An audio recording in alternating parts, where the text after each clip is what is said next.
एक पाकिस्तान के एंगल पर बातचीत बहुत जरूरी है। अक्सर भारत में हम खुश हो जाते हैं जब जब अमेरिकी सरकार से जुड़ा हुआ कोई भी अधिकारी बस इतना कह दे कि हम पाकिस्तान को मॉनिटर कर रहे हैं, अगर पाकिस्तान ने आतंकवाद फैलाया तो हम उस पर एक्शन लेंगे, हम आर्थिक मदद बंद कर देंगे, हम दुनिया से उसे काट देंगे। जब जब ऐसा कोई स्टेटमेंट आता है भारत खुश हो जाता है, लेकिन हमने देखा होता कुछ नहीं है।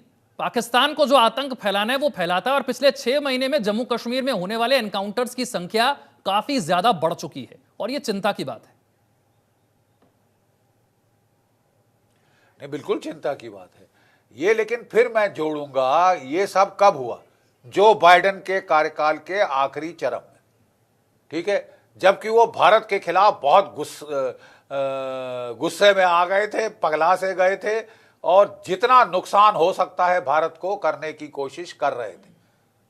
वो डराने की कोशिश कर रहे थे कि तुम रूस से रिश्ते नाते तोड़ लो, तेल खरीदना बंद करो, हथियार लेना बंद करो और अपनी इकोनॉमी तबाह करो हमें खुश करने के लिए। जैसे यूरोप की इकोनॉमी तबाह हो गई है अमेरिकन को खुश करने में, फ्रांस की इकोनॉमी, जर्मनी की इकोनॉमी, इंग्लैंड की इकोनॉमी, सब भट्टा बैठ गया है इनका, क्योंकि ये अमेरिका के बड़े पीछे लग्गू बन रहे थे यूक्रेन युद्ध को लेकर।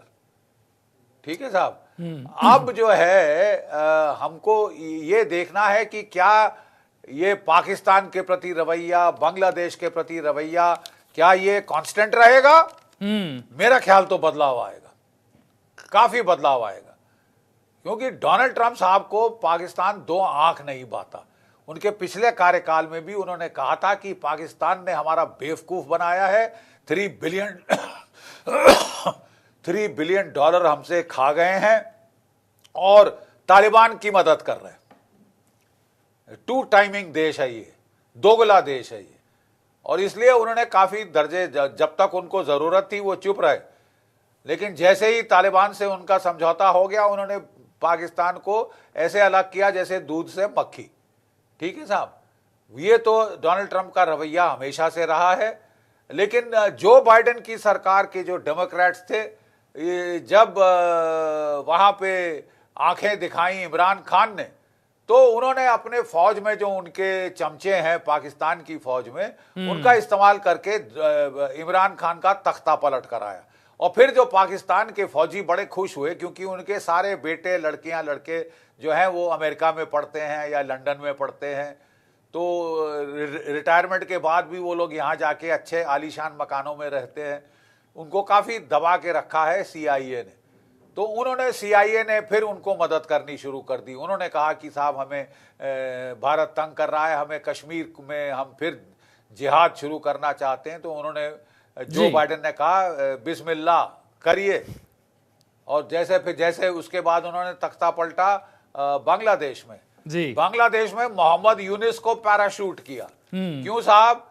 मोहम्मद यूनिस ने जब हिलरी क्लिंटन जो अपना डोनाल्ड ट्रंप के बरखिलाफ इलेक्शन लड़ रही थी, $6 मिलियन दिए थे इसने अपनी ग्रामीण बैंक से, जो गरीबों के लिए बनाई गई थी बांग्लादेश के, बिल्कुल माइक्रो फाइनेंस के, वहां से पैसे निकाल के इसने $6 लाख दिए थे इनको, हिलरी क्लिंटन को। किससे लड़ने के लिए? डोनाल्ड ट्रंप से। डोनाल्ड ट्रंप की याददाश्त बहुत तेज है, ठीक है। अगर आप समझते हैं कि वो ये भूल गया है तो वो नहीं भूला, और शक्ल लटकी हुई है मोहम्मद यूनिस की कि साहब क्या होगा, अब तो डोनाल्ड ट्रंप आ गया है।